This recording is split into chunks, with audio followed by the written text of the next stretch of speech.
بعض लोगों की जुबान से ये कलिमात सुनने को मिलते हैं कि एक नमाज कज़ा करने पर 80 बरस जहन्नुम की आग में लटकाया जाएगा। क्या ये कोई हदीस है? बाज लोग कहते हैं कि ये हदीस है।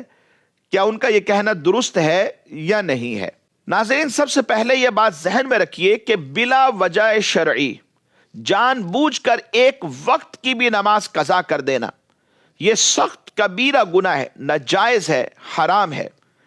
ऐसा शख्स हजारों बरस जहन्नुम में रहने का मुस्तहिक है जब तक कि यह तौबा ना करे और वो जो नमाज कज़ा हो गई थी उसे पढ़ न ले।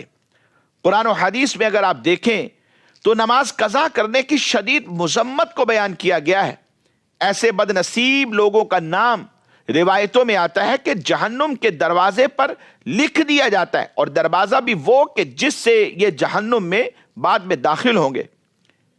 लिहाजा हर मुसलमान पर लाजिम है कि वो नमाजों की पाबंदी करे, क्योंकि नमाज का खिताब हर मुसलमान आकिलो बालिग मर्द औरत इन सब के ऊपर है कि नमाज की पाबंदी करें, और इस मामले में हरगिज कोताही का शिकार नहीं होना चाहिए, वरना फिर क्या होगा? अल्लाह तबारक व तआला की नाराजगी की वजह से आखिरत में शदीद अजाब का सामना करना पड़ेगा।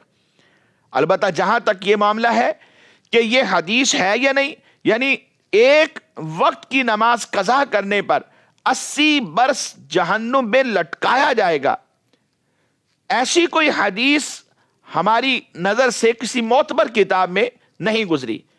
लिहाजा ये बात भी जहन में रखिए कि बगैर तहकीक के कोई हदीस को बयान नहीं करना चाहिए। खुदा न खास्ता अगर ऐसा हो गया कि वो हदीस नहीं है और हमने नबी पाक सल्लल्लाहु अलैहि वसल्लम की ज़ाते पाक के साथ उसे मंसूब कर दिया, तो कसीर रिवायतों का मफहूम यह है कि नबी पाक सल्लल्लाहु अलैहि वसल्लम ने फरमाया कि जानबूझकर जिसने कोई ऐसी बात मेरी तरफ मंसूब कर दी जो मैंने नहीं कही, तो वो अपना ठिकाना जहन्नुम में बना ले। सोशल मीडिया पर इसकी भरमार है। एक बात किसी ने बयान की वही उठा के बार बार डालते रहते हैं, और बहुत सारी चीजें उसमें ऐसी हैं जिनकी कोई सनद ही नहीं होती। इसलिए नाज़रीन, हमें इन बातों से बचना है। सबसे पहले यानी फर्स्ट ऑफ ऑल उस बात की तहकीक कीजिए, उलमाए हक्का से रुजू करें, उनसे पूछें कि आया कि यह हदीस मुबारक है या वाकई कोई कौल है या बात ये कहीं शरीयत के खिलाफ तो नहीं।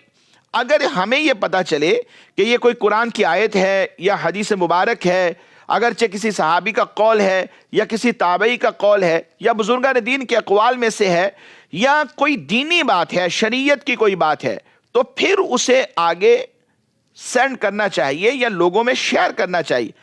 वरना इससे पहले अपनी ज़ात को बचाना चाहिए कि कहीं खुदा न खास्ता ऐसा ना हो कि हम अनजाने में कोई गुनाह ना कर बैठे। अल्लाह करीम अमल की तौफीक दे।